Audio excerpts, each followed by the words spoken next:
புதிய தலைமுறை நேயர்களுக்கு வணக்கம். கோடை காலம் தொடங்கிருச்சு. இந்த கோடை காலத்தை எதிர்கொள்றதுக்கு உணவு, உடை, நம்மளுடைய வாழ்வியல் முறை உள்ளிட்டவற்றில் பல்வேறு மாற்றங்கள் செய்ய வேண்டியது காலத்தின் தேவையாக இருக்கிறது. அந்த வகையில இந்த வெயில் காலத்தை சமாளிக்கிறதுக்கு என்ன மாதிரியான விஷயங்களை பின்பற்ற வேண்டும் என்பது குறித்து பேசுவதற்காக சித்த மருத்துவர் டாக்டர் காமராஜ் அவர்கள் நம்மோடு இணைஞ்சிருக்கார். அவர்கிட்ட பேசலாம். சார் வணக்கம். வெயில் காலம் தொடங்கிருச்சு. வெளியில போகணுன்னாவே ஒரு பயம் ஏற்படுற அளவுக்கு மக்கள் அச்சப்படுறாங்க. இந்த மாதிரியான சூழல்ல முதல்ல வெயில்ல போய் ஃபேஸ் பண்றதே தாகம் தான். அதிகமா தாகம் எடுக்குது. நீர் சத்து உடல்ல குறைஞ்சிக்கிட்டே வருது. இந்த நீர் சத்தை பராமரிக்க வேண்டியது எவ்வளவு முக்கியம்? இந்த தாகத்தை போக்கிக் கொள்ள தண்ணீர் மட்டும் இல்லாம வேற எந்த விஷயத்துல எல்லாம் மக்கள் ரொம்பவே கவனமா இருக்கணும்னு சொல்றேன். நேயர்களுக்கு வணக்கம். பொதுவாக வெய்யக்காலம் வந்தால் நம்ம பயப்பட வேண்டியதில்லை. மழை வந்தால் பனி வந்தால் எப்படி நம்ம உடல்நிலை வெப்பநிலை அதுக்கு ஏற்றாற் போல் மாறுதோ அதே மாதிரி வெயிலுக்கு தகுந்த மாதிரி நம்மளுடைய உடல்நிலை அந்த வெப்பம் சமநிலைப்படும். இருந்தாலும் இந்த வெயில் காலத்தில் பார்த்தீங்கன்னு சொன்னால் தாகம் அதிகமாக எடுக்கும். காரணம் நம்மளுடைய வியர்வை மூலமாக நமக்கு நீர்ச்சத்து குறைபாடு ஏற்படும். பொதுவாக நம்ம குடிக்கிற தண்ணி பார்த்திங்கன்னா குறைஞ்சது 2லிருந்து 4 லிட்டர் நம்ம தண்ணி குடிக்கணும். ஆனால் நம்ம குடிக்கிறது பார்த்திங்கன்னா 1 லிட்டர், அதிகபட்சமாக 2 லிட்டர் தண்ணி தான் நம்ம குடிக்கிறோம். இது என்ன ஆகும், இப்போ இந்த வெயில் காலத்தில் இந்த அளவு குடிக்கும் பொழுது நமக்கு தாகம் அதிகமாக இருக்கும், வறண்டு போயிடும், நீர்ச்சத்து குறையிறதுக்கு வாய்ப்பு அதிகமாக இருக்குது. அதனால் குளிர்ந்த நீர்னா ஐஸ் வாட்ரு குடிக்கணும்னு இல்லை, மண்பானை எல்லாரும் என்ன பண்ணுங்கள், கோடைக்காலம் வந்ததுனால உடனே ஒரு பெரிய மண்பானை, வீட்டில் ஒரு 5 பேர் இருக்காங்கன்னா அதுக்கு தகுந்த மண்பானையை வாங்கி அதில் என்ன பண்ணுங்கள், தண்ணியை ஊற்றி வச்சு அந்த தண்ணியை நம்ம குடிக்கணும். அதே போல் வெளியில் போனாலும் அந்த தண்ணியை நம்ம எடுத்துகிட்டு போய் குடித்தோம்னா கண்டிப்பாக தாகத்தை அடக்கும், உடற்சூட்டை அது தணிக்கும். அதே போல் நீர்ச்சத்து குறைபாடு ஏற்படாமையும் அது பிரிவென்ட் பண்ணும். இப்போ நீர்ச்சத்து அப்படின்னு சொன்ன உடனேயே எல்லாருமே வெளில போய் தாகம் எடுத்த உடனே ஐஸ் போட்டு ஒரு ஜூஸ் குடிச்சிடணும் அப்படின்னு சொல்லி போகிறாங்க. அது சரியான அணுகுமுறை தானா? உடலில் அது என்ன மாதிரியான பாதிப்பை ஏற்படுத்தும் சார்? கண்டிப்பாக ஐஸ் போட்டு சாப்பிட்டா என்னாகுன்னா உடற்சூட்டை தணிக்காது, உடற்சூட்டை அதிகப்படுத்தும். அதனால தான் நீங்கள் இப்போ குளிர்சாதன பெட்டியில் வச்சு எந்த தண்ணியும் நம்ம பயன்படுத்தக்கூடாது. அதே போல் ஐஸ் கட்டியும் போட்டு நம்ம சாப்பிடக்கூடாது அப்படின்னு சொல்கிறோம். அதற்கு ஈக்குவலாக பார்த்தீங்கன்னு சொன்னால் மண்பானை தண்ணி, இப்போ நீங்கள் ஜூஸ் போட்டு சாப்பிட்றீங்க, இப்போ பழச்சாறு நம்ம எடுத்துக்கிறோம் அப்படின்னு சொன்னால் மண்பானை தண்ணியை நம்ம சேர்த்து அதில் நீங்கள் ஜூஸ் போட்டு குடிச்சிக்கலாம். அதனால் உடற்சூடு தணியும். கண்டிப்பாக நமக்கு அந்த தாகத்தை அடக்கக்கூடிய தன்மை மண்பானை தண்ணிக்கு அதிகமாக இருக்குது. அதனால தான் நம்ம முன்னோர்கள் எல்லாத்துக்குமே மண்பானையை பயன்படுத்தினாங்க. அதாவது இப்போ சமைச்சா அதனுடைய குணம் மனம் மாறாது. அதே போல் பார்த்திங்கன்னா உடற்சூட்டை தணிக்கக்கூடியது, உணவு கெடாமல் பாதுகாக்கக்கூடியது தான் மண்பானை. அதே போல் தண்ணியும் வச்சு குடித்தோம்னா கண்டிப்பாக நம்மளுடைய உடற்சூட்டை அது கண்டிப்பாக தணிக்கும். நீங்கள் பானை தண்ணின்னு குறிப்பிட்டதுனால இதை கேட்குறேன். கேரளா உள்ளிட்ட மாநிலங்களுக்கு போகும்போது ஒரு இளஞ்சிவப்பு நிறத்திலான தண்ணீரை கொடுக்குறாங்க. இது தாகத்தை தணிக்கும் அப்படின்னு சொல்கிறாங்க. அது என்ன மாதிரியான தண்ணி? அந்த தண்ணீரை தமிழகத்தில் இந்த வெயில் தாக்கத்தை குறைக்க மக்கள் பயன்படுத்தலாமா சார்? அதாவது பதிமுகப்பட்டை அப்படின்னு சொல்லி கேரளாவில் அதிகமாக பயன்படுத்துவாங்க. அதை வேண்டிய அளவு என்ன பண்ணுவாங்க, தண்ணியில் போட்டு வச்சாங்கன்னா அது நிறம் மாறிடும். பார்த்தீங்கன்னு சொன்னால் ஒரு சிகப்பு இளஞ்சிவப்பு நிறமாக இருக்கும். அது வயிற்று புண்ணை ஆட்டக்கூடியது, உடற்சூட்டை தணிக்கக்கூடியது. அதே போல் இந்த கோடை காலத்தில் பார்த்தீங்கன்னு சொன்னால் நீர் கடுப்பு நிறைய பேருக்கு பார்த்தீங்கன்னு சொன்னால் தண்ணி குறைவாக குடிக்கிறவங்களுக்கெல்லாம் நீர் கடுப்பு வரும். அதே போல் அடுப்பு முன்னாடியே ரொம்ப நேரம் நின்று வேலை செய்வாங்க பெண்கள்.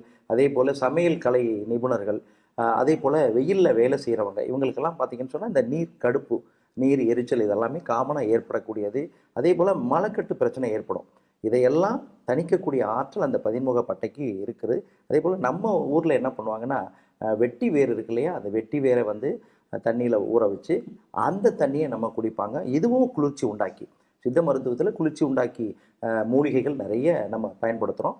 மிகச்சிறந்த ஒரு மூலிகை தான் வெட்டி வேர். அதை நம்ம என்ன பண்ணலாம், வேண்டிய அளவு போட்டு அந்த தண்ணியை நம்ம குடித்தோம்னா கண்டிப்பாக உடற்சூட்டை அது தணிக்கும். வெயில் எவ்வளோ சூடை ஏற்படுத்துதோ அதே அளவில் உடலும் சூடாகுது அப்படிங்கிறத குறிப்பிடுறீங்க. இந்த சூட்டை தணிக்க எண்ணெய் தேய்ச்சி குளிக்கிறது இதெல்லாம் நம்ம காலங்காலமாக செஞ்சுட்டு வர ஒரு வழக்கம். அதை இந்த வெயில் காலத்தில் பின்பற்றலாமா? வேற என்ன மாதிரியான விஷயங்களை பின்பற்றுவதன் மூலமாக நம்ம உடலை குளிர்ச்சிப்படுத்த முடியும்? கண்டிப்பாக வாரம் 2ன்னு சொல்லுவாங்க. வாரத்திற்கு 2 முறை எண்ணெய் தேய்த்து குளிக்கணும். இப்போ தலைக்கே எண்ணெய் வைக்கிறது இல்லை. எண்ணெய் வைக்கிறதுனால, எண்ணெய் தேய்ச்சி குளிக்கிறதுனால என்ன நன்மை அப்படின்னா, எண்ணெய் தலைக்கு தினசரி வைக்கிறது என்ன பார்த்தீங்கன்னா, குளித்த பிறகு தான் எண்ணெய் வைக்கணும். நம்ம குளிக்கிறதுக்கு முன்னாடி தலையில் எண்ணெய் வச்சுட்டு போய் குளிக்கிறதுனால நமக்கு எந்த விதமான நன்மையும் ஏற்படாது. குளித்த பிறகு நல்ல முடியை உலர்த்திட்டு அது பெண்கள் பார்த்தீங்கன்னா வாரத்துக்கு 1 முறை அல்லது 2 முறை, ஆண்களும் அதே போல் 2 முறை நம்ம குளிக்கலாம். தலைக்கு நம்ம குளிக்கிறது. குளித்த பிறகு தினசரி நம்ம நல்லா உலர்த்திட்டு அதுக்கப்புறம் எண்ணெய் வைக்கணும். தேங்காய் எண்ணெய் அல்லது நல்லெண்ணெய். நம்ம முன்னோர்கள்லாம் பார்த்தீங்கன்னு சொன்னால் ஆமணக்கு எண்ணெயும் தடவுவாங்க. அதே போல் வேப்பெண்ணையும் தலைக்கு தடவின காலங்களெல்லாம் நம்ம முன்னோர்கள் வாழ்ந்த காலத்தில் பயன்படுத்தினாங்க. அப்போது தினசரி எண்ணெய் தலைக்கு வைக்கும் பொழுது மூளை குளிர்ச்சியாக இருக்கும்.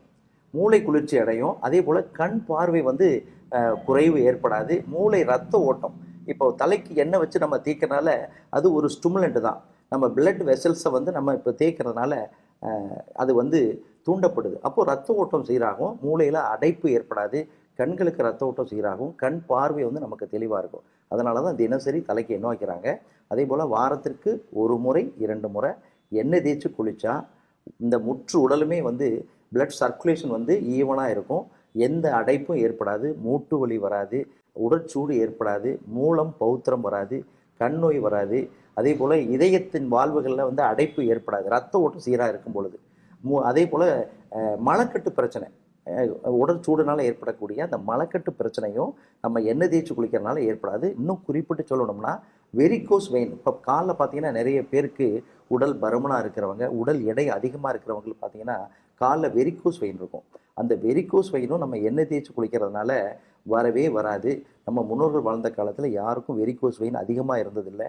அதே போல் மூட்டு வலி பிரச்சனை யாருக்கும் வந்ததில்லை. மூலம் பௌத்திரம் தொந்தரவும் அதிகமாக இப்போ இருக்கிற மாதிரி கிடையாது. அதனால் வாரத்திற்கு 1 முறை எண்ணெய் தேய்த்து குளிக்கணும். தினசரி தலைக்கு கண்டிப்பாக எண்ணெய் வைக்கணும். இந்த எண்ணெய் தேய்ச்சி குளிக்கணும் அப்படின்னு சொன்ன உடனே எனக்கு சைனஸ் பிரச்சனை இருக்குது, எண்ணெய் தேய்ச்சா உடனே தும்மல் வந்துடுது, சளி பிடிச்சிருது அப்படிலாம் சொல்கிறாங்களே சார், அவங்க என்ன மாதிரி விஷயங்களை கவனத்தில் வச்சுக்கிட்டு எண்ணெய் வச்சுக்கலாம்? கண்டிப்பாக யார் தேய்க்கக்கூடாது, எப்போ தேய்க்கக்கூடாது, எண்ணெய் தேய்ச்சி குளித்தா என்ன சாப்பிடணுங்கிற ஒரு விதி இருக்குது. அதாவது சைனஸ் தொந்தரவு இருக்கிறவங்க நீங்கள் சொன்ன மாதிரி, அதே போல் வீசிங் பிரச்சனை இருக்கிறவங்க, அதே போல் பார்த்தீங்கன்னா மூக்கடைப்பு இருக்கிறவங்க, சளி பிடிச்சிருக்கிற சமயம், காய்ச்சல் இருக்கிற சமயம் அதை எண்ணெய் தேய்ச்சி குளிக்கக்கூடாது. அதாவது இப்போ கண்ணை ஆப்ரேஷன் பண்ணியிருக்கோம், இல்லை வேறு அறுவை மருத்துவம் பண்ணியிருக்கோம்னா அந்த சமயங்களும் எண்ணெய் தேய்ச்சி குளிக்கக்கூடாது. அதே போல் எப்போ தேய்க்கக்கூடாது அப்படின்னா, இப்போ மழை பெய்யுது, பனி நிறைய இருக்குது அப்படின்னு சொன்னால் அந்த காலங்கள்லையும் எண்ணெய் தேய்ச்சி குளிக்கக்கூடாது. கோடை காலங்களில், இப்போ கோடை காலம், இந்த கோடை காலத்தில் மற்றவர்கள், இந்த பிரச்சனை இல்லாத மற்றவர்கள் வந்து எண்ணெய் தேய்ச்சி என்ன பண்ணணும், உச்சந்தலையிலேருந்து உள்ளங்கால் வரை அதை தேய்ச்சி அரை மணி நேரத்திலிருந்து 1 மணி நேரம் வச்சுருந்து வெந்நீரில் தான் நம்ம குளிக்கணும். வெந்நீரில் தான் குளிக்கணும். வெந்நீரில் குளித்த பிறகு உடம்பு குளிர்ச்சி ஆகிடும். ஏன்னா இப்போ பூமிக்கு இப்போ பார்த்தீங்கன்னு சொன்னால் சூடாக இருக்குது அப்படின்னு சொன்னால், இப்போ நம்ம எண்ணெய் தேய்க்கும் பொழுது பார்த்தீங்கன்னு சொன்னால் நம்ம உடம்பு வந்து குளிர்ச்சி அடைந்து காணப்படும். அப்போ என்ன பண்ணுது, தயிர் மோர் சாப்பிட்றது, மீன் சாப்பிட்றது, கீரைகள் சாப்பிட்றது, குளிர்ந்த நீர் சாப்பிட்றது, குளிர்பானங்கள் சாப்பிட்றது, ஐஸ்கிரீம் சாப்பிட்றது, கேக்கு சாப்பிட்றது, இதெல்லாம் கண்டிப்பாக தவிர்க்கணும். எண்ணெய் தேய்ச்சி குளிச்சுட்டு வெளியில் கண்டிப்பாக சுற்றக்கூடாது. அன்னைக்கு ஓய்வு எடுக்க வேண்டும். உடல் சூட்டை உண்டாக்கக்கூடிய, உடம்பு குளிர்ச்சியாக இருந்ததே அதை சமநிலைப்படுத்தணும். வெப்பம் சமநிலை அடையணும்னா கொள்ளு கஷாயம், கொள்ளு ரசம், கொள்ளு துவையல், மிளகு ரசம் அல்லது நாட்டுக்கோழி ரசம் சாப்பிட்டாங்கன்னா ரொம்ப நல்லது. இப்போ தாகத்தை தணிக்கிறதுக்கு பேசிட்டோம். உணவு முறை ரொம்ப முக்கியமாக இருக்குது. வெயில் காலத்தில் இதையெல்லாம் சாப்பிட வேண்டிய தேவை இருக்குது. அப்படிங்கும்போது என்ன மாதிரியான காய்கறிகளையும் உணவுப் பொருட்களையும் உணவில் அதிகமாக சேர்த்துக்கொள்ள வேண்டியது இருக்குங்க டாக்டர்? நீர்பெருக்கி காய்கள் தான் இப்போ பார்த்தீங்கன்னா கோடை காலத்தில் நம்ம குளிர்ச்சி தரக்கூடிய, பித்தத்தை தணிக்கக்கூடிய உணவுகளை அதிகமாக எடுத்துக்கணும். நீர்பெருக்கி காய்கள் அப்படின்னு சொன்னால் சுரக்காய் மிகச்சிறந்த ஒரு உணவு இந்த வெயில் காலத்தில். அதே போல் வெள்ளை பூசணி மிகச்சிறந்த ஒரு உணவு. அதே போல் பார்த்திங்கன்னா வெண்டைக்காய், புடலங்காய், பீக்கங்காய், அவரைக்காய், முருங்கைக்காய், இந்த காய்களை வந்து அதிகமாக எடுத்துக்கணும். கீரைகள் பார்த்திங்கன்னு சொன்னால் வெந்தயக்கீரை, பொன்னாங்கண்ணி கீரை, மணத்தக்காளி கீரை, இதை வந்து அதிகமாக நம்ம எடுத்துக்கணும். அடுத்தது உணவுன்னு எடுத்துக்கிட்டிங்கன்னு சொன்னால் ரொம்ப காரம், ரொம்ப புளிப்பு, ரொம்ப கசப்பு இருக்கிற உணவுகளை வந்து நம்ம குறைச்சி எடுத்துக்கணும். அதே போல் பார்த்திங்கன்னா வெளியில் விற்கக்கூடிய எந்த உணவையும் நம்ம வாங்கி சாப்பிட்றத முடிந்த மட்டும் நம்ம தவிர்க்கிறது ரொம்ப ரொம்ப நல்லது. தயிர் மோர் நிறைய சேர்த்திக்கணும் உணவில் வந்து. அதே போல் நெய் சாப்பிடணும் உணவில். பார்த்தீங்கன்னு சொன்னால் உடற்சூட்டை தணிக்கக்கூடியது, அதே போல் குடற்புண்களை ஆற்றக்கூடியது. அதனால் உணவில் நெய் நம்ம சாப்பிட்டுக்கணும். நெய் சாப்பிட்டா எனக்கு கொலஸ்ட்ரால் வந்துடும் அப்படின்னு பயப்படக்கூடாது. உடலுக்கு நம்ம இயக்கத்தை கொடுத்தோம்னா ஏதாவது ஒரு பயிற்சி அல்லது வீட்டு வேலைகள் தொடர்ந்து செஞ்சால் கண்டிப்பாக நமக்கு வந்து நெய் சாப்பிட்றதுனால எந்த விதமான கொழுப்பு சத்து நம்ம உடம்புல சேராது. சார், உணவுப் பொருட்கள்ல இதெல்லாம் சேர்க்கணும்னு சொல்லிட்டீங்க. இவற்றை எல்லாம் தவிர்க்கணும் அப்படின்னா என்ன மாதிரியான விஷயங்கள தவிர்க்கணும்? இப்ப நீங்க சொல்லும்போதே சொல்றீங்க, உடல் சூட்டை குறைக்குதுன்னு. ஆமா. உடல் சூட்டை குறைப்பதும், வெயிலினுடைய தாக்கத்திலிருந்து தற்காத்துக் கொள்வதும் எவ்வளோ வந்து பேலன்ஸான ஒண்ணுன்னு நினைக்கிறீங்க?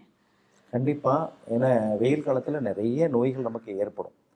பார்த்தீங்கன்னா கான்ஸ்டிபேஷன் காமனா வெயில் காலத்துல மலக்கட்டு பிரச்சனை நிறைய பேருக்கு ஏற்படும். இப்ப நிறைய பேர் பார்த்தீங்கன்னா, மருந்து மாத்திரை சாப்பிடாதவங்க ரொம்ப கம்மி தான். மருந்து இல்லாம யாருமே வாழ முடியாத சூழல்ல தான் இன்னைக்கு இருக்கிறாங்க. அந்த மருந்தும் பார்த்தீங்கன்னா உடற்சூட்டை அதிகப்படுத்தும். அதனால பார்த்தீங்கன்னா உடற்சூடும் இந்த சீதோஷண நிலைக்கு ஏற்றவாறு அதிகமாகுது. அதே போல பார்த்தீங்கன்னா மருந்து மாத்திரையினாலையும் உடல் சூடாகும். அப்போ கான்ஸ்டிபேஷன் மழை வந்து தினசரி போகாது. அதற்கு இவங்க என்ன பண்ணணும்னா, முதல்ல நேரத்துக்கு சாப்பிடணும். காலையில எந்த நேரம் வேணாலும் சாப்பிடக்கூடாது. காலையில பார்த்தீங்கன்னா 7லிருந்து 9 மணிக்குள்ளாக காலை உணவை முடிக்கணும். அதே போல மதிய உணவு வந்து கடின உழைப்பாளிகளுக்கு மதிய உணவு தேவை. மதிய உணவு வந்து அவங்களுக்கு பிடித்த உணவுகளை வந்து அளவோடு எடுத்துக்கணும். உணவு சாப்பிட்றதுலேயே ஒரு விதி இருக்கு. அரை பங்கு உணவு, 1/4 பங்கு நீர், 1/4 பங்கு வெற்றிடம். இப்படித்தான் உணவு எடுத்துக்கொள்ளணும்னு சொல்லியிருக்கிறாங்க. அதே மாதிரி நேரத்துக்கு மதியானம் பார்த்தீங்கன்னா ஒரு 12லேருந்து 1:30க்குள்ள அவங்க சாப்பிடணும். இரவு உணவு அதே போல 7லிருந்து 9 மணிக்குள்ளாக இரவு உணவு எடுத்துக்கொள்ள வேண்டும். நார்ச்சத்து நிறைந்த புரதச்சத்து மிகுந்த உணவுகளை அதிகமாக நம்ம சேர்த்துக்கிட்டோம்னா இந்த கோடை காலத்தில் நம்ம உடற்சூட்டுனால வரக்கூடிய நோய்கள் வந்து நம்ம வராமல் நம்ம தடுக்க முடியும். நோய் எதிர்ப்பு சக்தியும் நமக்கு குறையாம இருக்கும். இயற்கை வந்து மனித வாழ்வியலுக்கான பெரும் கொடைன்னு சொல்லலாம். கரெக்டா இந்த வெயில் காலத்துக்கு ஏத்த மாதிரி தர்பூசணி பழம், முலாம்பழம் இந்த மாதிரி நீர்ச்சத்து நிறைந்த பழங்கள் வந்து இந்த சீசனுக்கு ஏத்த மாதிரி கிடைக்குது. அதை மக்கள் எப்படியெல்லாம் பயன்படுத்திக்கணும்? பழங்கள், அந்த நீர்ச்சத்து நிறைந்த பழங்கள் எவை? அதை வந்து மக்கள் எப்பெல்லாம் சாப்பிடலாம்? ஏன்னா காலை உணவு எடுத்துறோம், மதிய உணவு எடுத்துறோம், இரவு உணவு எடுத்துறோம். எந்த நேரத்தில் பழம் சாப்பிட்றதுனே தெரியல அப்படிங்கிறாங்க. பழங்களை எடுத்துக்கொள்ள வேண்டும் அப்படின்னு நினைக்கிற மக்கள் எந்த நேரங்களில் என்ன மாதிரியான பழங்களை இந்த கோடை காலத்தில் எடுத்துக்கணும்? எல்லாருமே எடுத்துக்கலாம். பழங்களை வந்து என்ன பண்ணணும், நம்ம வாங்கி பதப்படுத்தி வச்சு சாப்பிட்றோம். ஒரு வாரம் வச்சுருக்கோம், 10 நாள் கூட வச்சு நிறைய பேர் சாப்பிட்றாங்க. அதனுடைய அதாவது இயற்கை தன்மை வந்து மாறுபடும். அதனால் எப்போ வாங்கினாலுமே தேவையான அளவு வாங்கி அதை வந்து நம்ம பதப்படுத்தாமல் எடுத்துக்கிட்டால் அதில் இருக்கிற சத்துக்கள் எல்லாமே நமக்கு முழுமையாக நமக்கு கிடைக்கும். ப்ரிசர்வ் பண்ணி வச்சு சாப்பிட்றதுனால பார்த்தீங்கன்னு சொன்னால் ஒரு வாரம் 10 நாள் நீங்கள் சாத்துக்குடியோ அல்லது நீங்கள் மாதுளம் பழத்தை வச்சு பாருங்கள், அதில் இருக்கிற அந்த நீர்ச்சத்து வந்து கண்டிப்பாக வந்து குறைஞ்சு போயிடும். அதே போல் அதில் நமக்கு கிடைக்கக்கூடிய சத்துக்களும் நமக்கு முழுமையாக கிடைக்காது. அதனால் தேவையான அளவு வாங்கி பயன்படுத்துங்க. இந்த கோடை காலத்தில் பார்த்தீங்கன்னு சொன்னால் எங்கே போனாலும் பாருங்கள் வெள்ளரிக்காய் வச்சு விற்பாங்க, வெள்ளரி பழம் இருக்கும், அதே போல் நொங்கு எங்கே பார்த்தாலும் இருக்கும், அதே போல் இளநீர் இருக்கும், அதே போல் பதநீர் இருக்கும். இதெல்லாம் நம்ம அதிகமாக எடுத்துக்கணும். இன்னொன்று பார்த்தீங்கன்னா கரும்பு சாறு, எந்த விதமான கலப்படமும் இல்லாமல் கரும்பு சாறு கிடைக்கும். அந்த கரும்பு சாறு சாப்பிடலாம். இன்னொன்று நம்ம வீட்டிலேயே செய்ய வேண்டியது என்னென்னா, நிறைய பால் வாங்கி காய்ச்சி தயிராக்கி அதை கடைஞ்சி நீர்மோர் வந்து நிறைய நம்ம எடுத்துக்கலாம். அடுத்தது பார்த்தீங்கன்னு சொன்னால் வெள்ளரிக்காய், வெள்ளரி பழம், வெள்ளை பூசணி பாருங்கள், நம்ம சமைக்கிறதான் பயன்படுத்துவோம். நிறைய பேர் அந்த வெள்ளை பூசணியை வந்து இளம் பிஞ்சு வெள்ளை பூசணி வாங்கி அந்த வெள்ளை பூசணியை வந்து நம்ம வெள்ளரிக்காய் மாதிரி சாப்பிடலாம். அதே போல் பார்த்தீங்கன்னு சொன்னால் சமைச்சு நம்ம சாப்பிடலாம். அடுத்தது பார்த்தீங்கன்னு சொன்னால் வெளியில் விற்கக்கூடிய காரமான தின்பண்டங்கள், அதே போல் காரமான உணவுகள், பதப்படுத்தப்பட்ட உணவுகள், இந்த உணவுகளை வந்து நம்ம கண்டிப்பாக நம்ம தவிர்க்கணும். இதை வந்து ஃபாலோ பண்ணாவே நமக்கு வந்து நீர்ச்சத்து குறைபாடு ஏற்படாமல் இந்த கோடை காலத்தில் நமக்கு தேவையான சோர்ஸ் ஆஃப் விட்டமின்ஸ் எல்லாமே நமக்கு கிடைக்கும். சூழலோட ஒன்றிணைந்து வாழ்றது அப்படிங்கிறது மனித வாழ்வியலுக்கு ரொம்ப முக்கியம். அப்படி பார்க்கும்போது வெயில் அடிக்குது அப்படின்னு உடனே வந்து ஏசியில் உட்காந்து தன்னை தானே குளிர்மைப்படுத்திக்கிறது மனுஷனுக்கு ஒரு இயல்பாக மாறிடுச்சு. அதை தாண்டி வியர்வை சுரப்பிகளை சுரக்க வைக்க வேண்டியது இந்த வெயில் காலத்தில் எவ்வளோ முக்கியம்? அந்த மாதிரியான விஷயங்களில் ஏசி எவ்வளோ நேரம் பயன்படுத்தலாம்? மின்விசிறி கீழே எவ்வளோ காலம் மக்கள் இருக்க வேண்டிய தேவை இருக்குன்னு சொல்லுங்கள். கண்டிப்பாக. அதாவது இயற்கைக்கு மாற நம்ம எதை செஞ்சாலும் கண்டிப்பாக அது உடல் பாதிப்பை நம்ம ஏற்படுத்தும். கோர பாயில் படுத்த காலங்களில், கயிற்று கட்டிலில் படுத்த காலத்தில், அதே போல் இலவம் பஞ்சு மெத்தை தலையணை பயன்படுத்தின காலங்களில், அதே போல் மர பெஞ்சு மர ஸ்டூலில் உட்காந்து படுத்து உறங்கின காலங்களெல்லாம் நமக்கு எந்த நோயும் ஏற்படலை. இப்போ வந்து லக்ஸரி லைஃப் இன்றைக்கி எல்லாருக்குமே சொகுசான ஒரு வாழ்க்கை முறையை வந்து நம்ம ஏற்றுக்கொண்டதுனால தான் இன்றைக்கி எல்லாருக்கும் பார்த்தீங்கன்னு சொன்னால் ஏதாவது ஒரு நோய் இருந்துக்கிட்டே இருக்குது. உணவு மருந்தாக இருந்தது முன்னாடி, இப்போ மருந்து தான் நமக்கு உணவாக இருக்குது. அதனால் எப்பொழுதுமே இயற்கையோடு இணைந்து நம்ம வாழ பழகணும். கண்டிப்பாக ஏசி பயன்பாடை தவிர்க்கிறது தான் நமக்கு உடம்புக்கு கண்டிப்பாக நல்லது. ஏன்னா ரத்த ஓட்டம் நமக்கு சீராக இருக்கும். இப்போ ஏசி பயன்பாடுனால பார்த்தீங்கன்னு சொன்னால் ரத்த உறைதல் பிரச்சனை நமக்கு ஏற்படும். அங்கே பார்த்தீங்கன்னு சொன்னால் பிளாக் வந்து அங்கங்கே கட்டிகள் ஏற்படலாம். அதே போல் உடற்சூடுனால வரக்கூடிய நோய்களும் நமக்கு ஏற்படலாம். அதனால் இயற்கைக்கு மாறா நம்ம வாழ்வதை விட இயற்கையோடு இணைந்து நம்ம வாழ நம்ம உடலை நம்ம மனசை நம்ம தயார்படுத்திக்கிட்டா எந்த நோயும் வராமல் வந்து நம்ம தடுக்க முடியும். நோயின்னு சொன்னதுதான் ஞாபகம் வருது. வெயில் காலம் வந்துட்டாவே பிரச்சனை வேர்க்குரு தான். அது வந்துட்டு போற வரைக்குமே ரொம்ப மக்கள் வந்து அல்லல் பட வேண்டிய ஒரு சூழல் ஆயிடுது. இந்த மாதிரி வேர்க்குரு வராம இருக்கிறதுக்கு என்ன விஷயங்களை வந்து பின்பற்றணும் டாக்டர்? கண்டிப்பா எல்லாருக்கும் வர்றதில்லை. அதிகமான வியர்வை, அந்த வியர்வையை அடக்கிறவங்க இவங்களுக்கு தான் பார்த்தீங்கன்னு சொன்னால் குழந்தைங்களுக்கு அதிகமாக வரும். பெரியவங்களுக்கு காமனாக நிறைய பேருக்கு வராது. அப்போது அந்த உடற்சூட்டை நம்ம தணிக்கணும். அந்த வியர்க்குரு வராமல் தடுக்கணும்னா நம்ம முன்னாடியே நம்ம பேசின மாதிரி எண்ணெய் தேய்ச்சி குளிக்கிற பழக்கத்தை கடைப்பிடிக்கணும். குழந்தைங்க, பெரியவங்க நம்ம யாருக்கு செய்யணும் யார் செய்யக்கூடாதுங்கிறதே நம்ம சொல்லியிருக்கோம். அதை முறையை அவங்க பின்பற்றணும்.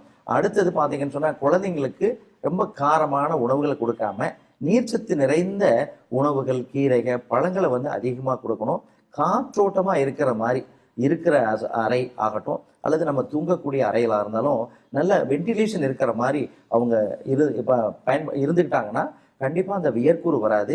சப்போஸ் வியர்க்குரு வந்துருச்சு அப்படின்னு சொன்னால் நாங்கள்லாம் சின்ன பிள்ளையா இருக்கும்போது நொங்கு சாப்பிட்டுட்டு என்ன பண்ணுவாங்க, வியர்க்குரு இருந்தால் கையில் உடம்புல முதுகுலாம் இருந்ததுன்னா என்ன பண்ணுவாங்க, அந்த நொங்குனுடைய தோலை வந்து நல்லா தேய்ச்சி விடுவாங்க. அல்லது குளிக்கும் பொழுது என்ன பண்ணுவாங்க, வேப்பையில் மஞ்சள், துளசி இலையை அரைச்சி என்ன பண்ணுவாங்க, அதை தேய்ச்சி குளிப்பாங்க. இல்லை அல்லது பார்த்தீங்கன்னா சந்தனக்கட்டை அந்த காலத்தில் எல்லார் வீட்லையும் வச்சுருப்பாங்க. உடற்சூட்டை தணிக்கக்கூடியது, குடற்புண்களை ஆற்றக்கூடியது, குளிர்ச்சி உண்டாக்கி சந்தனம் உள்ளேயும் சாப்பிடலாம். வெளிப்பூச்சாகவும் சந்தனத்தை வந்து நம்ம பயன்படுத்தலாம். இப்போ நிறைய கோயில்களை பார்த்தீங்கன்னு சொன்னால் அந்த சந்தனத்தை என்ன பண்ணுவாங்க, மருந்தாக கொடுக்கறதையும் நம்ம பார்க்க முடியும். அப்படிப்பட்ட சந்தனத்தை என்ன பண்ணுவாங்க, உரசி அதை மேலே வந்து தடவி விடுவாங்க. அந்த வியர்க்குரு வந்து அது தடுக்கும்.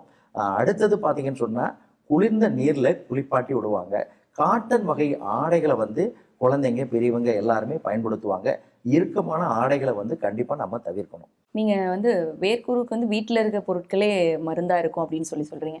வெயிலிருந்து தற்காத்துக்க சன்ஸ்க்ரீன் லோஷன், சன்ஸ்க்ரீம், இதெல்லாம் சன் ப்ரொடெக்ஷன், சூரிய ஒளியிலிருந்து பாதுகாத்துக்கிறதுக்கான க்ரீம், லோஷன் நிறையா இந்த வெயில் நேரத்துக்கு ஏற்ற மாதிரி சஜஸ்ட் பண்ணுறாங்க. அவற்றை எல்லாம் பயன்படுத்தலாமா? வெயிலே வேலை பார்க்குறவங்க அதை பயன்படுத்தலாமா? யாரெல்லாம் அதை பயன்படுத்தணும்னு சொல்லுங்கள். கண்டிப்பாக நாம் பேசணும் இல்லையா, இயற்கைக்கு மாறாக நாம் எதையும் நம்ம மாற்றி செய்யக்கூடாது. இயற்கையோடு இணைந்து வாழணும்னு சொன்னோம். நம்ம முன்னோர்கள் வாழ்ந்த காலத்தில் பெண்கள் எல்லாம் மஞ்சளை தவிர முகத்திற்கு, உடம்புக்கு வேறு எதையுமே அவங்க பயன்படுத்தியது கிடையாது. மஞ்சள் வந்து பார்த்திங்கன்னா anti bacterial, anti viral, anti fungal, இப்படி ப்ராடு ஸ்பெக்ட்ரம் ஆன்டிபயாட்டிக்காக உள்ளேயும் பார்த்திங்கன்னா உணவில் நம்ம சேர்க்குறோம். வெளிப்பூச்சாகவும் பெண்கள் வந்து பயன்படுத்தினாங்க. அதனால் நீங்கள் விதவிதமான விளம்பரப்படுத்தி நமக்கு நம்மளை ஈர்க்கக்கூடிய எந்த ஒரு கிரீமையோ அல்லது சன்ஸ்கிரீம் ஆகட்டும் அல்லது எண்ணெய், லோஷன் எதுவாக இருந்தாலும் பயன்படுத்துறது வந்து கண்டிப்பாக தவிர்க்கிறது தான் நமக்கு நல்லது. ஏன்னா வியர்வை சுரப்பிகள் வந்து நம்ம தானாக வர சுரப்பிகளை வந்து நம்ம க்ரீம் தடவி நம்ம அதை அடைச்சிட்டோம்னா கண்டிப்பாக அது என்னாகும், ஸ்கின் அலர்ஜி, ஒவ்வாமையாக அது கண்டிப்பாக ஏதோ ஒரு இடத்துல யாரோ ஒருவருக்கு கண்டிப்பாக அதை ஏற்படுத்தும். அதனால் கண்டிப்பாக இவைகளை தவிர்த்து இயற்கையோடு இணைந்து நல்ல நீங்கள் குளிர்ந்த நீரில் நம்ம அடிக்கடி முகத்தை வந்து ஒரு 2 மணி நேரத்துக்கு ஒரு முறை, 3 மணி நேரத்துக்கு ஒரு முறை குளிர்ந்த நீரால் நீங்கள் முகத்தை கழுவி கை கால்களை கழுவிக்கிட்டு 2 வேளை நம்ம காலை மாலை 2 வேளை நம்ம குளிக்கிறதுனால நிச்சயமாக நமக்கு நன்மை தான் கிடைக்கும். இந்த வெயில் காலத்தில் குழந்தைங்கள்லேருந்து பெரியவங்க வரைக்கும் வரக்கூடிய விஷயம் வந்து அம்மை தொற்று. அம்மை தொற்று பரவலாக யாருக்கெல்லாம் வர வாய்ப்பு இருக்குது? அம்மை தொற்று வந்தவங்க என்ன செய்யணும், வராமல் இருக்க என்ன செய்யணும்னு சொல்லுங்கள். கண்டிப்பாக நோய் எதிர்ப்பு சக்தி குறைவாக இருக்கிறவங்களுக்கு தான் அம்மை ஏற்படும். நோய் எதிர்ப்பு சக்தி ஏன் குறையுது அப்படின்னு சொன்னால் சத்தான உணவுகளை அவங்க எடுக்க மாட்டாங்க, நேரத்துக்கு எடுக்க மாட்டாங்க.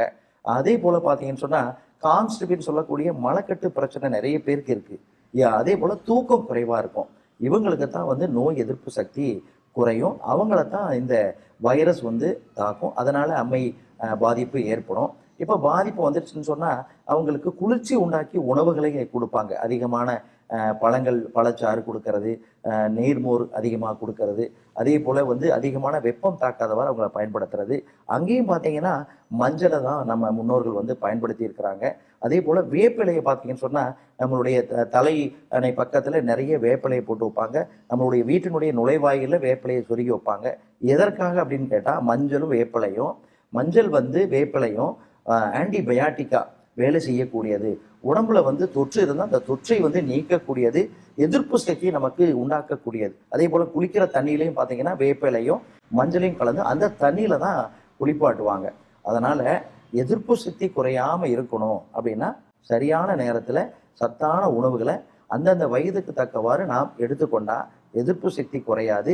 நமக்கு அம்மை போன்ற நோய்கள், சிறுநீர் தொற்று, அதே போல் இப்போ வெளியில் வாங்கி சாப்பிட்ற ஐஸ்கிரீமு, கூல்ட்ரிங்க்ஸ், இதனால் டான்சிலைட்டிஸ் பிரச்சனை, அதே போல் குடற்சுரம்னு சொல்லக்கூடிய டைஃபாய்டு, என்ட்ரிக் ஃபீவர், அதே போல் சிறுநீர் தொற்று, இதெல்லாம் வராமல் நாம் தடுக்க முடியும். இப்போ இதெல்லாம் கூட சின்ன சின்ன வியாதிகள் வந்து போகிற அளவுக்கு குணப்படுத்துகிற அளவுக்கு இருக்குது. ஆனால் இப்போ சமீப காலங்களில் வெயிலில் நின்றுட்டு இருக்கும் போதே திடீர்னு மயக்கம் அடைஞ்சு விழுந்து அது உயிரிழப்பு வரைக்கும் கொண்டு போகுது. கேட்டால் உடலில் நீர் சத்து இழப்பு அப்படிங்கிறாங்க. இது வந்து அந்த மாதிரி ஒரு உணர்வு வரும்பொழுதே பாதிக்கப்படுற நபருக்கு தெரியுமா? எதன் மூலமாக அதை தெரிஞ்சுக்கலாம்? அப்படி ஒரு நிலைமை வரும்பொழுது உடனே அவங்க என்ன டாக்டர் செய்யணும்? அதிக வெப்பம் தான் அதற்கு ஒரு காரணமாக சொல்கிறாங்க. சன் ஸ்ட்ரோக் அப்படின்னு சொல்லி, ஹீட் ஸ்ட்ரோக் அல்லது சன் ஸ்ட்ரோக்னு சொல்லுவாங்க. நிறைய இப்போ உச்சி வெயிலில் வேலை செய்வாங்க. நிறைய இப்போ பார்த்தீங்கன்னா கூலி தொழிலாளர்கள் மார்க்கெட்டில், அதுவும் போல் ஃபேக்ட்ரியில், அதே போல் சமையல் வேலை மதியானத்தில் பார்த்தீங்கன்னு சொன்னால் பண்ணிக்கிட்டு இருப்பாங்க. அவங்களுக்கு அதிகமான நீர் இழப்பு ஏற்படும். ஆனால் அதை நம்ம உணர முடியும். ஒரு சிலர் உணர முடியும், ஒரு சிலர் பார்த்தீங்கன்னு சொன்னால் அப்படியே ஃபெயிண்ட் ஆகி கீழே விழுந்துருவாங்க. முதலுதவி வந்து நம்ம அவங்களுக்கு அந்த டீஹைட்ரேஷன் வந்து நம்ம இல்லாமல் பண்ணுறதுக்கு இப்போ நவீன மருத்துவத்தில் ஐவி ஃப்ளூயிட் கொடுக்கறது, அதே போல் நினைவோடு இருக்கிறவங்களுக்கு வந்து நம்ம குளிர்ந்த நீரை கொடுக்கறது, பழச்சாறுகள் கொடுக்கறது, நீர்மோர் கொடுக்கறது. இன்னும் சொல்லப்போனால் சாதாரண எலுமிச்சம்பழம் இந்த கோடை காலத்தில் ரொம்ப விலை மலிவானது, 5 ரூபா 10 ரூபா வாங்கி அந்த எலுமிச்சம்பழத்தை எப்பொழுதுமே வச்சுக்கணும். வெளியில் போகிறாங்கன்னா அந்த ஜூஸ் போட்டு நம்ம இப்போது கூலாக இருக்கிற மாதிரி அதை ஒரு கண்டெய்னரில் நம்ம போட்டு வச்சுக்கிட்டு அதை நாம் குடிச்சுக்கணும். நீர் இழப்பு அதிகமாக ஏற்படாமல், அதே போல் சன்ஸ்ட்ரோக்கு வராமல், அதிக வெப்பம் நம்மளை தாக்காமல், உடம்புல எதிர்ப்பு சக்தி குறையாமல், நீர் சத்து குறையாமல் இருக்கிறதுக்கு இது போன்ற வழிமுறைகளை நம்ம பின்பற்றினா இந்த சன்ஸ்ட்ரோக்ல இருந்து நம்மளை வந்து தற்காத்துக் கொள்ளலாம். சிலர் இருக்காங்க வெளியில் போய் தான் நாள் பூரா அலைஞ்சு வேலை பார்க்குற பணி செய்யக்கூடியவங்களா இருப்பாங்க. அந்த மாதிரியான பணியில் இருக்கக்கூடியவங்க என்ன விஷயங்கள்லாம் கவனிக்கணும்? ஏன்னா நம்ம சொல்கிறோம் உச்சி பொழுதுகளில் வெளில போகாதீங்க அப்படிங்கிறோம். ஆனால் எனக்கு வேலையே அதுதான் சார் அப்படின்னு சொல்கிறவங்களுக்கு என்ன அறிவுரை வழங்க விரும்புகிறீங்க டாக்டர்? கண்டிப்பாக. அதாவது இப்போ வெளியில் போகும்பொழுது நம்ம வேலைகளை ரொம்ப கடுமையான வெயில் நேரங்களில் என்ன பண்ணணும், அதை வந்து ஒதுக்கி வச்சுட்டு கொஞ்சம் அது முன்னாடியே நம்ம பிளான் பண்ணி அந்த வேலைகளை முடிக்கணும். அல்லது வெயில் குறைந்த பிறகு ஒரு 3 மணிக்கு மேலே அந்த வேலைகளை நம்ம செஞ்சுக்கணும். உச்சி வெயிலில் முடிந்த மட்டும் நம்ம பாதிப்பு எனக்கு ஏற்படும் நினைக்கிறவங்க அதை தவிர்க்கணும். வெளியில் போகும்பொழுது வண்ண நிற குடைகளை பயன்படுத்தணும். எங்கே போனாலும் கருப்பு நிற குடைகளை நிறைய பயன்படுத்துவாங்க. அது வெப்பத்தை உள்வாங்கக்கூடியது. வண்ண நிற குடைகள் வெப்பத்தை வெளிப்படுத்தக்கூடியது. அதே போல் உடுக்கின்ற ஆடைகள் பார்த்திங்கன்னு சொன்னால் காட்டன் வகை ஆடைகளை தளர்ந்த ஆடைகளாக பயன்படுத்துறது வந்து உடற்சூட்டை வந்து அதிகரிக்காமல், அதே போல் உடம்புல வந்து கட்டிகள், கொப்புளங்கள், வியர்க்குரு ஏற்படாமல் தடுக்கும். இதை வந்து நம்ம முடிந்த மட்டும் நாம் பின்பற்றணும். இப்போ நீங்கள் சொன்னது எல்லாமே உணவுப் பொருட்களே இந்த வெயில் காலத்தை சமாளிக்க போதுமானது. மருந்து பற்றி நீங்கள் எதுவுமே சொல்லலை. ஒருவேளை இந்த வெயிலிருந்து நான் இன்னும் கொஞ்சம் ப்ரொடக்டிவாக இருக்கணும் அப்படின்னு நினைக்கிறவங்களுக்கு சித்த மருத்துவத்தில் என்ன மாதிரியான மருந்துகள் இருக்குது? மருத்துவர் ஆலோசனைப்படி அதை எடுத்துக்கலாமா? ஆமாம். இப்போ கோடை காலத்தில் ஏதாவது நோய் ஏற்படுது அப்படின்னு சொன்னால் அதற்கு உரிய முறையில் நாம் மருத்துவர் பரிந்துரையோடு, மருத்துவர் ஆலோசனையோடு நம்ம அந்த சிகிச்சையை வந்து நம்ம எடுத்துக்கொள்ள வேண்டும். இப்போ சுய மருத்துவம் எல்லாரும் என்ன பண்ணுவாங்க, வெயில் காலங்களில் போய் எனக்கு காய்ச்சலுக்கு மருந்து கொடுங்க, தொண்டை வலிக்கு மருந்து கொடுங்க, இருமலுக்கு மருந்து கொடுங்கன்னு சொல்லி வாங்கி சாப்பிடுவாங்க. கண்டிப்பாக சுய மருத்துவத்தை எல்லாரும் தவிர்க்கணும். மருத்துவர் ஆலோசனையோடு எந்த ஒரு மருந்தையும் நம்ம பின்பற்றணும். அது ஆங்கில மருந்தாக இருந்தாலும் சரி, சித்த மருந்துகளாக இருந்தாலும் சரி, ஓவர் கவுண்டரில் வந்து பேர் சொல்லி அந்த மருந்தை வாங்கி சாப்பிட்றத கண்டிப்பாக தவிர்க்கணும். குளிர்ச்சி உண்டாக்கி மருந்துகள் பார்த்திங்கன்னா நம்ம சித்த மருத்துவத்தில் வெண்பூசணி லேகியம், அதே போல் நன்னாரி மணப்பாகு, துறிஞ்சி மணப்பாகு, மாதுளை மணப்பாகு, இதெல்லாம் வந்து நம்ம வாங்கி, இதுக்கெல்லாம் வந்து மருத்துவர் ஆலோசனை தேவையில்லை. நன்னாரி மணப்பாகு சித்த மருந்து கடைகளில் கிடைக்கும். நம்ம குவாலிட்டியாக இருக்கிறத வந்து நம்ம கேட்டு வாங்கி, தரமானதாக இருக்கணும், அதை வாங்கி நம்ம பயன்படுத்தலாம். இதை விட ஏழை எளிய மக்கள், பணக்காரங்க எல்லாருமே வந்து நீர்மோர் அதிகமாக பயன்படுத்தலாம். எலுமிச்சம்பழச்சாறு வந்து நம்ம எவ்வளோ வேண்டுமானாலும் எடுத்துக்கலாம். இது வந்து தாகத்தை அடக்கும், அதே போல் நீர்ச்சத்து குறையாமல் வந்து பாதுகாக்கும். இப்போ இது எல்லாமே பேசி முடிச்சது மக்களுக்கு ஒரு சந்தேகம் வந்துடும். நான் வந்து சுகர் பேஷண்ட்டு, நான் வந்து ஆங்கில மருந்து எடுத்துக்கிறேன், அந்த நேரத்தில் இந்த உணவுப் பொருட்கள்லாம் எடுத்துக்கலாமா, இந்த சித்த மருந்துகள்லாம் எடுத்துக்கலாமான்னு ஒரு பெரிய சந்தேகம் வந்து எல்லா விதத்துலையுமே வந்து ஒரு தடையாக நிற்கிது. அதற்கு நீங்கள் என்ன விளக்கம் சொல்ல விரும்புகிறீங்க டாக்டர்? கண்டிப்பாக நீங்கள் கேட்ட கேள்வி ஒவ்வொரு நாளுமே நோயாளிகள் வரும்பொழுது கேட்குற கேள்வி தான். ஆங்கில மருத்துவத்தோடு சித்த மருந்துகளையும் நம்ம சேர்த்து எடுத்துக்கலாம். ஏன்னா கொரோனா காலத்தில் ஆங்கில மருத்துவ சிகிச்சையோடு இன்டகிரேட்டட் ட்ரீட்மெண்ட்னு சொல்லி கூட்டு சிகிச்சை முறைகளை வந்து எல்லா மருத்துவமனைகளிலும் எல்லா ஊர்களிலுமே வந்து பயன்படுத்தினாங்க பொதுமக்கள். மருத்துவர்களும் பரிந்துரை செய்தாங்க, நவீன மருத்துவர்களும் இந்திய முறை மருத்துவர்களும். அதனால் ஆங்கில மருந்தோடு சித்த மருந்துகள், ஆயுர்வேத மருந்துகள், ஹோமியோபதி மருந்துகள், யுனானி மருந்துகள், இதை எல்லாமே நம்ம சேர்த்தே சாப்பிட்லாம். தனித்தனியாக சாப்பிடணும்னு அவசியமே இல்லை. இப்போ சர்க்கரைக்கு 2 மாத்திரை நான் ஆங்கில மருந்து சாப்பிட்றேன்னா, சித்த மருந்தும் பார்த்தீங்கன்னு சொன்னால் நான் சேர்த்து சாப்பிட்றேன், எனக்கு அல்சருக்கு சாப்பிட்றேன், மூட்டு வலிக்கு சாப்பிட்றேன், ஆஸ்துமாவுக்கு சாப்பிட்றேன்னா 2 மருந்துகளையுமே சேர்த்து நம்ம சாப்பிடலாம். இடைவெளி விட்டு சாப்பிடணுங்கிற அவசியமே கிடையாது. இதனால் எந்த விதமான பக்க விளைவும் ஏற்படாது. பயப்படாமல் பொதுமக்கள் வந்து இதை பயன்படுத்தலாம். உணவு, மருந்து, வாழ்வியல் முறை இவற்றையெல்லாம் கடந்து கோடை காலத்தில் இதெல்லாம் பண்ணுங்க, கோடை காலம் கூட வசந்த காலமாக இருக்கும் அப்படின்னா என்ன விஷயங்களை இறுதியாக சொல்ல விரும்புகிறேன்? கண்டிப்பாக சந்தோஷமாக முதல்ல இருங்க. கோடையும் நம்ம கொண்டாடணும். ஏன்னா அடுத்தது பார்த்தீங்கன்னு சொன்னால் காற்று அடிக்கும், அடுத்தது மழை வரும், பனி வரும், மாறி மாறி இந்த சீதோஷ்ண நிலை வெப்பநிலையும் வந்து மாறிக்கிட்டே இருக்கும். பருவகால மாற்றங்கள் வந்து எப்பொழுதுமே இருக்கக்கூடியது. அதற்கு தகுந்தவாறு நம்மளுடைய உணவு முறைகளை, நம்மளுடைய வாழ்க்கை முறைகளை நாம் வந்து சரியாக நாம் பின்பற்ற வேண்டும். உணவு சரியாக இருக்க வேண்டும், நேரத்துக்கு சாப்பிடணும், நேரத்துக்கு தூங்கணும். உடல் உழைப்பு கண்டிப்பாக எல்லாருக்குமே தேவை. ஏதாவது ஒரு வேலை, ஏதாவது ஒரு பயிற்சி, இதை வந்து கண்டிப்பாக தினசரி எல்லாம் பின்பற்றணும். அதே போல் துரித உணவுகளை பாக்கெட்டில் அடைச்சது, பாட்டிலில் அடைச்சது, அதே போல் பதப்படுத்தப்பட்ட உணவுகள், தின்பண்டங்களை கண்டிப்பாக அடுத்து வளரக்கூடிய தலைமுறைகள், பெரியோர்கள் வந்து கண்டிப்பாக அதை தவிர்க்க வேண்டும். என்னைக்காவது சாப்பிடலாம். இதையே நீங்கள் தொடர்ந்து பின்பற்றும் பொழுது கண்டிப்பாக உடம்பினுடைய ஆரோக்கியம் கண்டிப்பாக அதில் கெடும். எந்த விதமான சந்தேகமும் வேண்டாம். அதே போல் குழந்தைகளுக்கு, பெரியவங்க எல்லாருமே பார்த்தீங்கன்னு சொன்னால் உடனே ஒரு ஐஸ்கிரீம் வாங்கி சாப்பிட்றது, உடனே கூல்ட்ரிங்க்ஸ் பாட்டிலாக பார்த்தீங்கன்னா லிட்டராக வாங்கி ஃப்ரிட்ஜில் வச்சுக்கிட்டு சாப்பிடுவாங்க.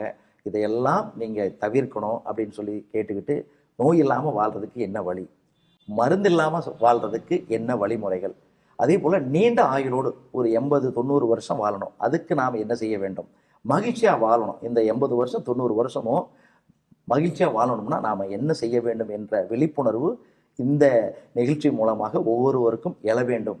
இதுதான் என்னுடைய ஆசை. பல்வேறு தகவல்களை வழங்கியமைக்கு நன்றி டாக்டர். நன்றி. உணவே மருந்தாகும் என்பது பழமொழி. அது பழமொழி மட்டுமல்ல, ஒவ்வொரு காலத்திற்கும் தேவையான புதுமொழியும் கூட. எனவே உணவை மருந்தாக்கி வருகின்ற கோடை காலத்தை வருமுன் காப்போம் என்கிற விதத்தில் மருத்துவர் சொன்ன உணவு, உடை, வாழ்வியல் முறைகளை பின்பற்றினால் வருகின்ற கோடை காலமும் வசந்த காலமாகும். புதிய தலைமுறைக்காக ஒளிப்பதிவாளர்கள் சரவணகுமார் மற்றும் சசிகுமாருடன் திருச்சியிலிருந்து பிருந்தா ஸ்ரீஹரிஷ்.